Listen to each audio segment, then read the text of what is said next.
the advice or crap that you have read about protecting yourself from cybercrime, because I had the opportunity to sit down with a former FBI agent this week and talk about cybercrime and how to protect yourself. And we're going to talk about that right now, right here on this edition of Money Matters Live. So welcome, your host, Wes Moss.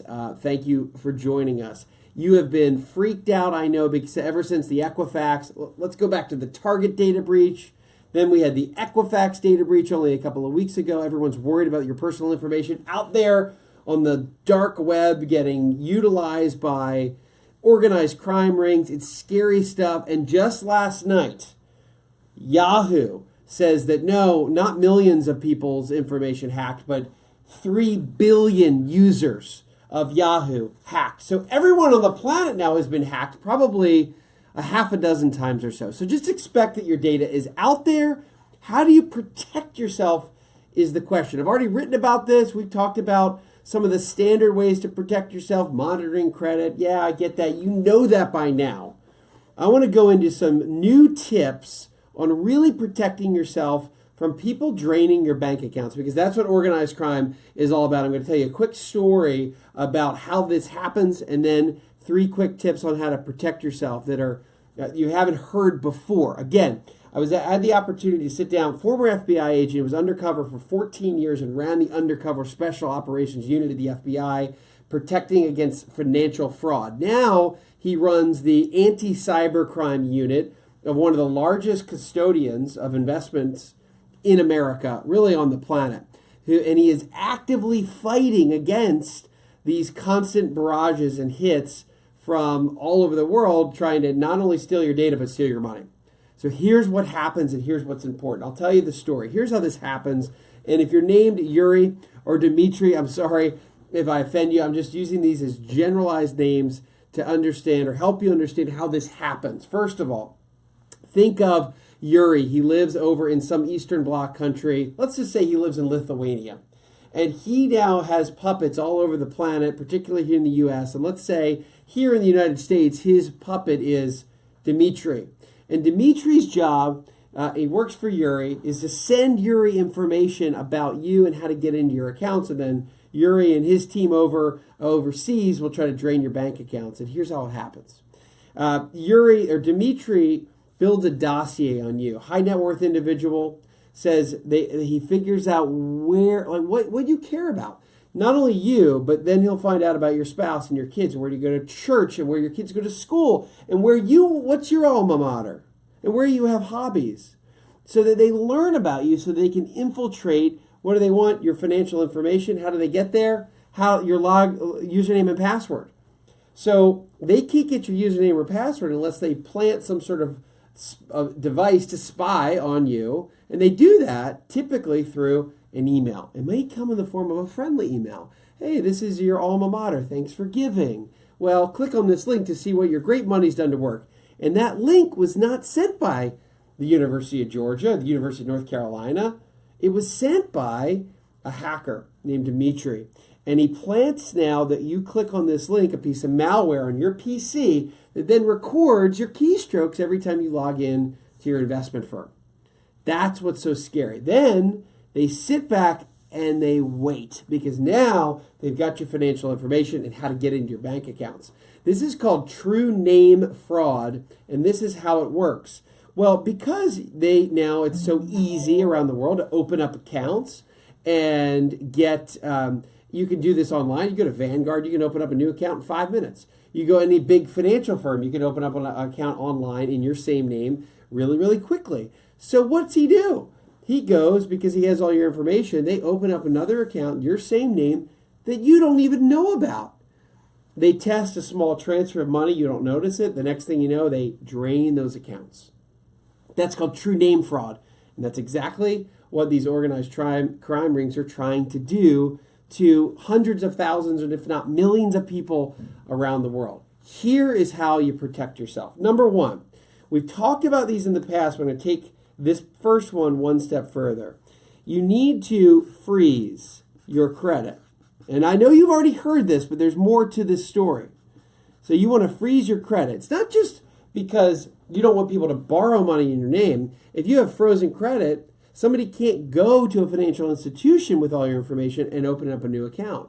And most financial institutions, they will ping the credit agency to make sure you're a real live person and make sure your credit isn't frozen so that you can open up a new account. If you have a frozen credit account, you can't even open up, or a hacker can't even open up another account in your name. We're not talking about credit, just opening an account deposit to deposit money into. So freezing now has taken on, that you know this, a new meaning and a new layer of protection. That's number one. Number two, two-factor authentication. We'll call this two-factor auth. Again, something that less than 1% of the population does. This means you're used to changing your password, updating your password, username, password, your financial institutions. That's great. But now there's a third layer that makes it almost impossible for Dimitri to figure out your information or to get into your bank accounts, or Yuri to get into your bank accounts. And that's two-factor authentication. You get a little key fob from your financial institution that has a 7-digit number that sequentially changes every 10 seconds.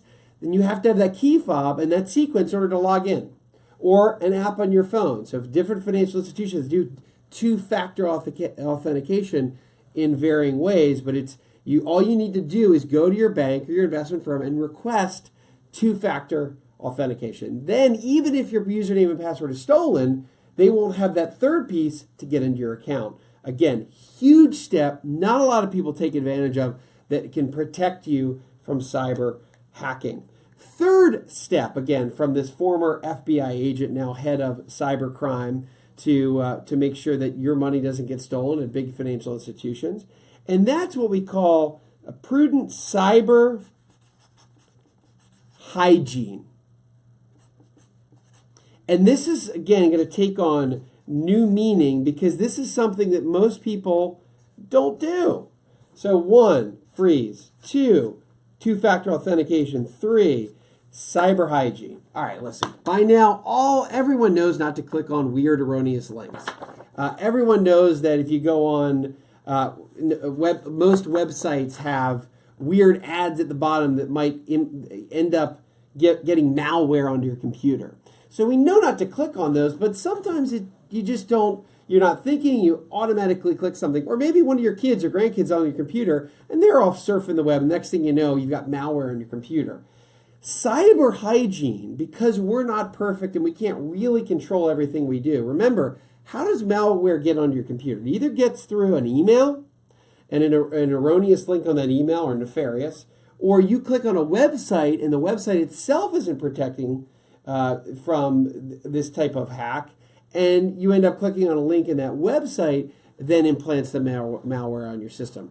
So how do you practice prudent cyber hygiene? You have a separate technological device, iPad, PC, laptop, you name it, that the only thing you do is log into your financial institutions. You don't even hook up the email, and if you're the only one using it, you and your spouse, you go on Internet Explorer or Chrome browser, and the only places you go are your investment account logins. And remember, those big institutions, they do have protection. So that's not a place typically Dimitri would get to implant malware on your system. So if you're not surfing lots of different websites, you're not going to vulnerable websites to begin with. So if you just have this one separate computer that is meant for only your financial institutions and you don't use email on it, it will stay somewhat or very isolated from hackers and them finding out your personal information. So these are 3 new twists on how to really protect yourself in a very, very scary world. And here's the end result on this. Yes, it's a scary world, and almost every day we hear something about some new hack. Again, just heard about 3 billion people from Yahoo, bigger than expected. If you do this, you are now a really difficult target for Dimitri and Yuri. You are no longer low-hanging fruit. So time is money to these criminals. So they want to move on to something quickly that they can, some sort of a new mark. And if you're doing all these things, you've frozen your credit, you have two-factor authentication, and you can't get into your financial system to record your passwords, they're going to move on to somebody else because 99% of people don't do all of this. So it comes back to not being an easy target. Don't be low-hanging fruit. And make sure with your investment firm, old technology, meaning real life people, is actually more important and safe and oftentimes than the newest, latest technology. So know the financial institution, the advisors you have at a firm, the bankers you have at a bank, so that someone else can't go in and impersonate you. It's an awful lot to think about. It's a scary world, but it's not nearly as scary if you're really just practicing a couple of these prudent cyber habits to protect yourself against cyber financial fraud. Listen, thank you so much for listening and tuning in. Find me and the Money Matters team at wesmoss.com or YouTube, Wes Moss Money Matters, Facebook, Wes Moss Money Matters as well. And thank you and have a wonderful, safe day.